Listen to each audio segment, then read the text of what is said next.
she's going to give us a nice welcome to Baltimore City. Thank you. Hi, everybody.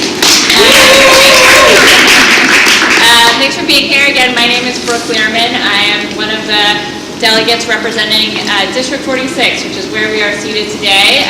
District 46 is home to a number of cultural institutions like the Flag House, as well as the Reginald Lewis Museum, the American Visionary Arts Museum, and I'm very proud to represent this area. I'm in my first term as a state delegate, and I'm not from Baltimore, but I got here as fast as I could.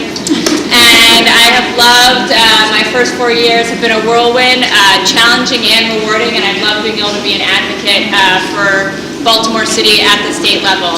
I wanted to just stop by briefly to welcome you. I know a number of you aren't from the city, and I wanted to welcome you here. It's a wonderful place. Please go spend money as soon as this conference is done. And enjoy our restaurants and our shopping, and bring your family back next time. Because we're all one Maryland, and we all depend on each other. So you're going to have a great conference today. Just something quick to leave you with. We have in Maryland right now, out of 47 senators, only 10 are women. One who we're very lucky to have today is a champion for juveniles and on juvenile justice issues and the like, Dolores Kelly. And in the House of Delegates, we have only about 32% of us are women.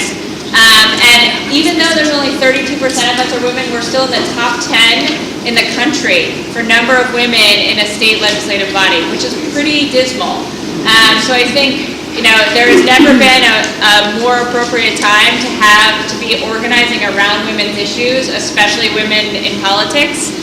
This is going to be a huge year for women. We have so many women across the state running. I was part of the inaugural class of Emerge Maryland, and certainly that program has graduated a number of women who are running at all levels. I think it's just, if you can, take the time to get involved in a race. I know this is nonpartisan, so it doesn't matter what party they are, but I hope you'll support women who are running for office. And here in Baltimore City, I hope you'll consider getting involved with Baltimore Women United. Baltimore Women United is a group that was founded after the last election to do organizing as women for women on women's issues. And it's a great group that's growing, and they do actions every 8th of the month to mark the 8th day, the November 8th, when Trump was elected. So would love, you can check it out on Facebook or online, Baltimore Women United. And I also would be remiss if I didn't welcome my fellow Baltimore City delegate, Mary Washington, to the 46th. Have a great conference this afternoon. I'm sorry I can't join you. We're opening our campaign office today, so I'm jetting over to that. And I am very proud to represent this district with another woman delegate, Robin Lewis, who's I'm only the second woman to represent the 46th. She's the third. She's the first African American to represent the 46th district too. So she's a phenom, and we're excited to work together on behalf of Maryland. Welcome and have a great day. Thanks. Thank you very much. Thank you. Well, it is definitely my honor to be here. My name is Beth Corbin. I'm the interim president of Maryland Now. And we're so glad to see you out today on what actually is kind of a beautiful day, a little cold, but beautiful. And so we're glad that you decided to come and spend some time with us. I think the work that we've got ahead of us this year in particular is particularly important because we've really got to be, in a nonpartisan way, actively involved in the 2018 midterm elections and in all the state legislative work that's going on as well in our own state. So they're wonderful bills, and I'm sure you will hear about from some of the other speakers. If not, come and find us, and we'll tell you all about them later on. But I just really wanted to say thank you for being here, and I also wanted to acknowledge Jillian Drummond, who is the president of our Baltimore City chapter. So if you are local residents and would like to get more involved with Now on a chapter level, be sure and say hi to Jillian before you leave today.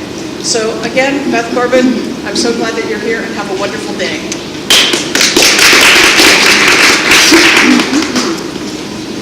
Hi, I'm Diana Bailey, and happy Women's History Month. celebrate more in March. And you need Could I just add that she's also been a great help in putting her story on as the host and keeping it on the website.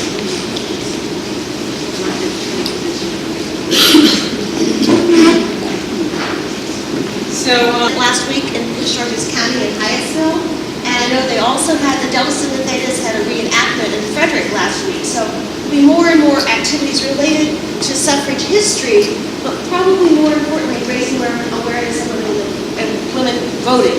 So stay tuned for more events, historically, but also as another way of promoting women and young women, making sure they're out voting and understanding what the issues are. And the second part, I too have to buzz. We're having another event, especially like in an hour.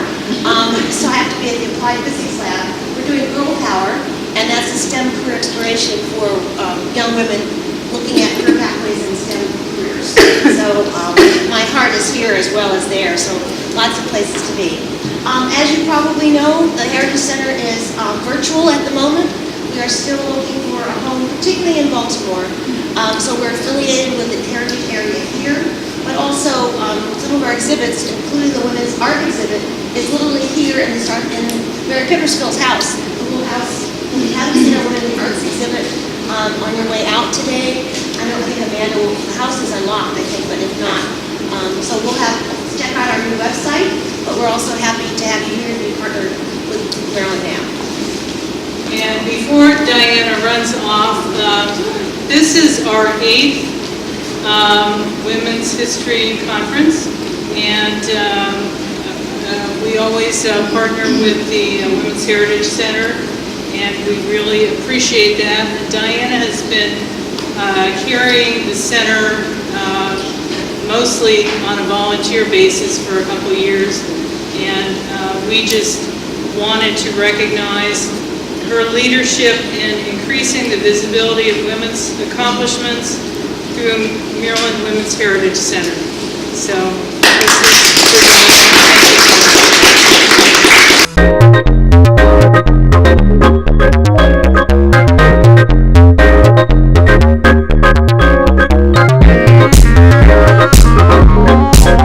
So my next question is, what are the barriers that you still face, or that we still see? Oh, well, thank you.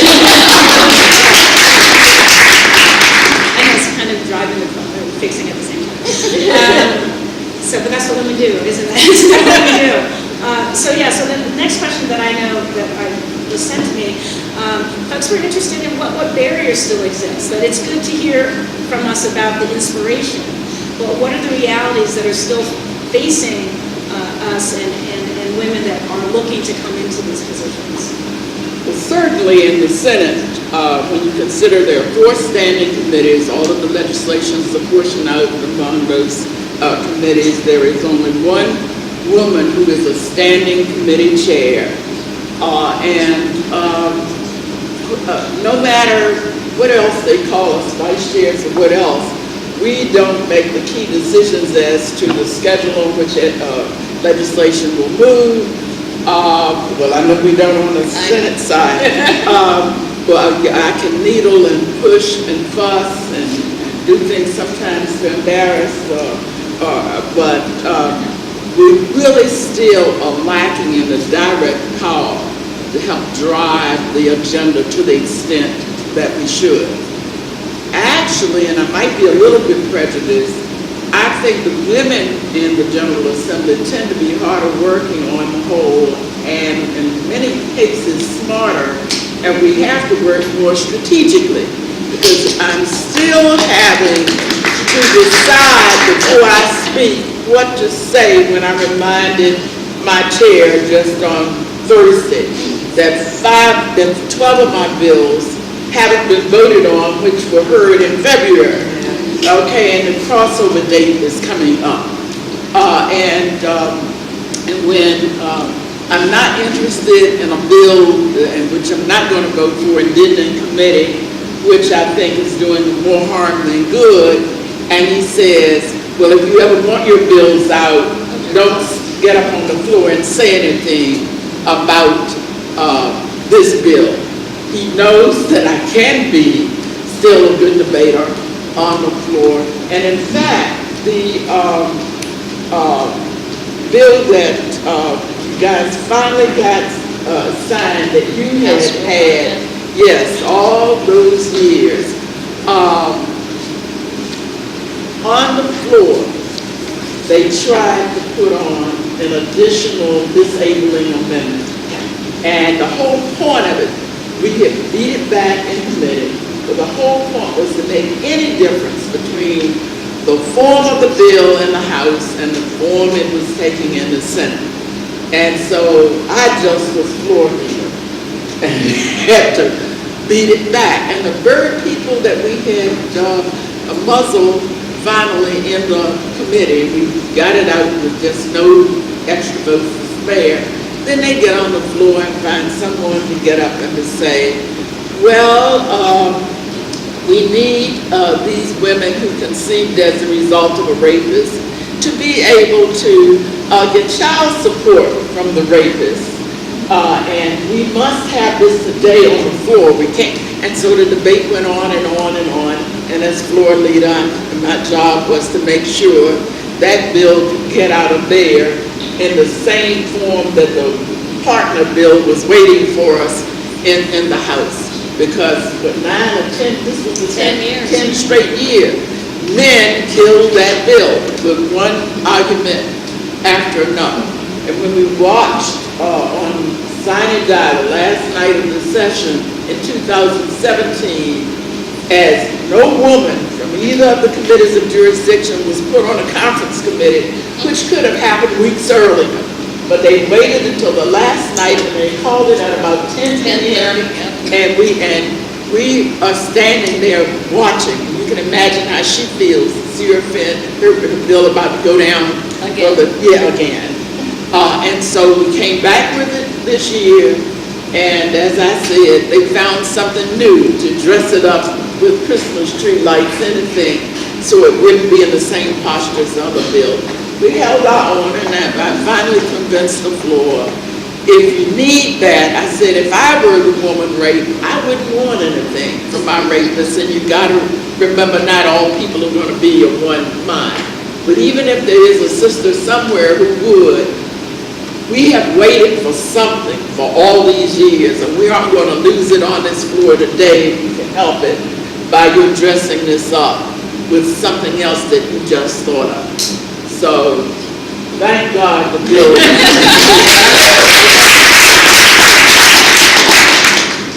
So what are some of the obstacles that we still face? For what it's worth, from a leadership perspective in the House, we are better than the Senate. We have 6 standing committees. 3 of those committees are chaired by women. Maggie McIntosh, Shane Pendergrass, and Ann Kaiser. Appropriations, Health and Government Operations, Ways and Means, very important committees. I don't remember the numbers off the top of my head, but there are several vice chairs. The Speaker Pro Tem in the House, Adrian Jones. So we have a pretty strong voice in leadership in the House. And Maggie is chair of the Budget Committee, and I don't know any other committee that drives policy and what's going to happen, more so than that. So, but there are still issues. And it's my committee, the Judiciary Committee, and Judicial Proceedings in the Senate, we're policy committees. We usually don't deal with money, although the bill that Senator Kelly is referring to, the omnibus crime bill, for the first time has a whole slew of money, and I haven't figured out why it's coming out of that, but that's sort of a different story. But we deal with policy, and particularly I'd say after the 2014 election, the turnover, we had 60 new members out of 141. Many of them, I'm beginning to feel a little old, younger than I am, with lots of energy and lots of thoughts and very progressive. And that's changed the discussion in my committee. So, I do see positive things. Do we still have difficulties and obstacles? Sure. There are some things that I'd like to see in the domestic violence area that, is still looked at as too difficult. A bill that we are sort of struggling with at the moment, and actually the Senate has passed, I had put in a bill to expand the list of things that would be deemed abuse under the domestic violence statute. Again, trying to keep up with technology. Some of the things that we would like to see included are sort of visual surveillance, misuse of electronic communication or email or social media in general, and revenge porn. Well, the Senate has passed it with revenge porn will now be a kind of abuse under a domestic violence protective order. We are going to pass it probably in the same way, but getting everyone to understand how technology and electronic media plays into the realm of domestic violence is sort of the next hurdle, I think, that we really need to get to. But we do still hear things like, if I'm the husband or the father of a child and I send too many emails, you're going to kick me out of my house. We still hear those sorts of things. And so, trying to get to a place where, okay, we're not worried about just sending an email asking what time soccer practice is.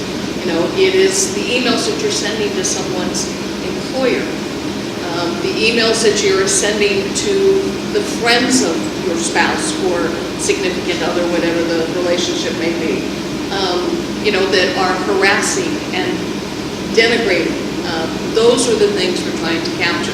So I see that as sort of the next place that we've got some work to do to be able to, make sure that those committee chairs and other members of the committee understand the devastation that can cause.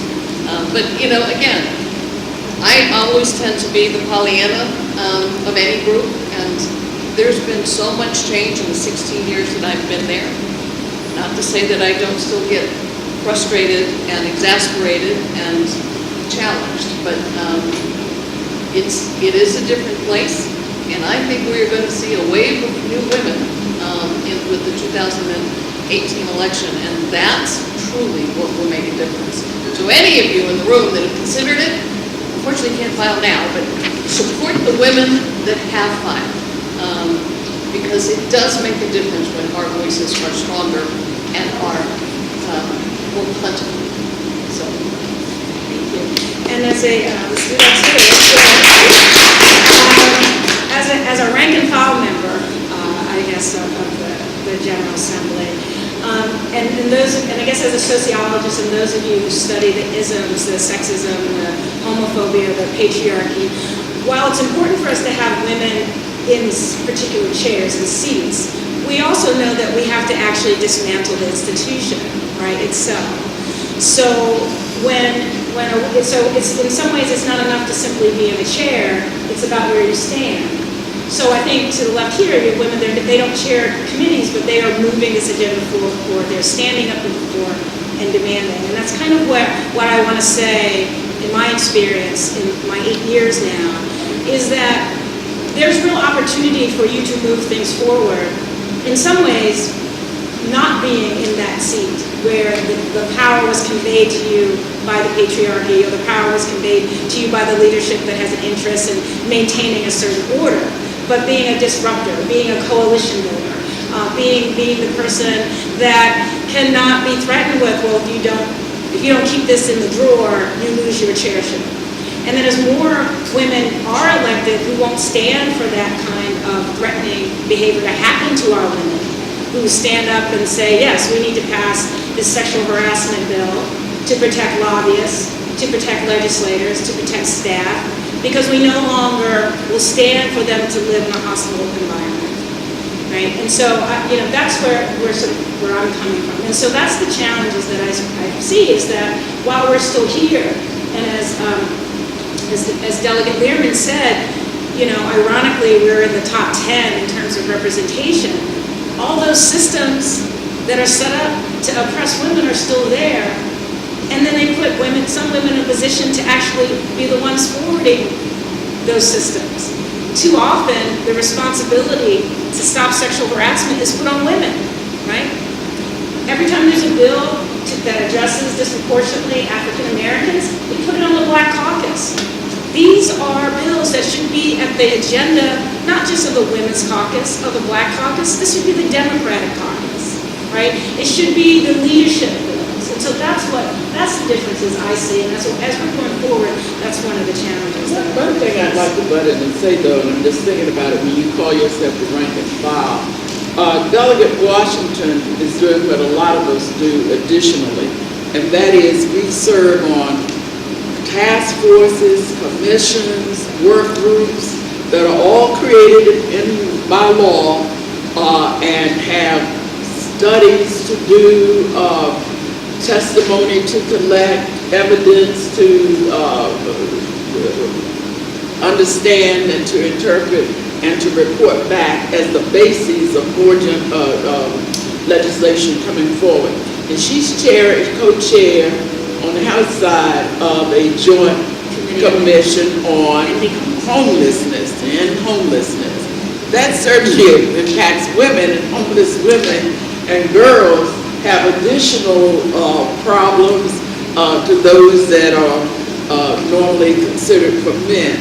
And I know that you serve on a lot. We're serving on one to compensate with standards that don't now exist, people who were falsely convicted and sentenced and imprisoned and who deserve compensation now that they have been exonerated.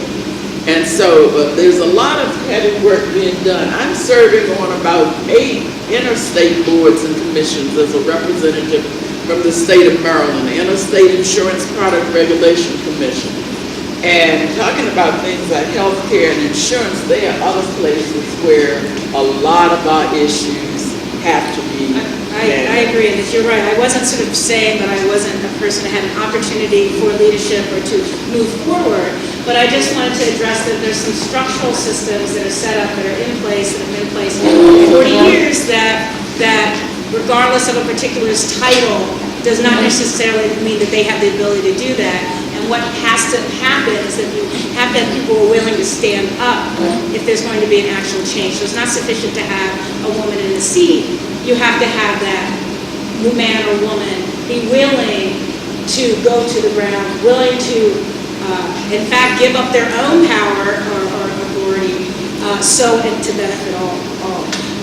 And we did pledge and say that we have 6 minutes left, and so I wanted to keep my promise, and it's great to be joined by well, I'll mention at the end. But so, are there any questions here?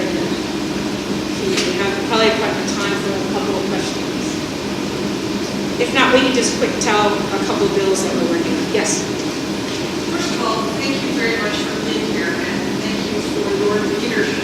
Because again, if we can't see it, we can't be it. And so the fact that you're doing it really helps move this whole agenda along. One of the things the 2 things that have been on people's minds a lot lately, I think, are Me Too movement and also the gun control, gun safety issue movement. Now, correct me if I'm wrong, but didn't Maryland pass in like 2013 a firearms law that basically takes assault weapons out of circulation in the state of Maryland and prevents the sale of magazines with over 10 rounds? And didn't it recently withstand a court challenge against It did. maybe to go to the Supreme Court? Right. Do you think just that if that does make it to the Supreme Court and you win or successful, do you think that will make it possible for other states to be able to maybe follow Maryland's lead and be a little bit more thoughtful with how to deal with Second Amendment issues? Because I think that, to me, it's not rocket science. It's rocket science to believe that an assault weapon isn't really what the Second Amendment is intended for. But I would like to hear your thoughts on that as well. I am fearful of what might happen with the current Supreme Court, and Kennedy is often the swing vote. The thing is, Justice Ginsburg is elderly and sort of ill. I'm just hoping she'll keep hanging in there. With this Justice Gorsuch, I think we've got a real problem on a lot of our issues. It's real scary right now. I keep hoping things won't reach there until we get a new president who can appoint somebody else, because Kennedy wanted to step down, and maybe Ginsburg might be ready to retire, but we need somebody who's a little more somebody who doesn't believe it's okay to pay off porn stars, okay?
Hi, my name is Tatiana Rapinski. I'm the team leader for AGLE and we're based out of Baltimore, Maryland. This competition is designed to make it easier to monitor your health at home. Our team is an interdisciplinary team consisting of students from a variety of majors: mechanical engineering, software engineering, science, biomedical engineering. There's 2 advantages to being a student team.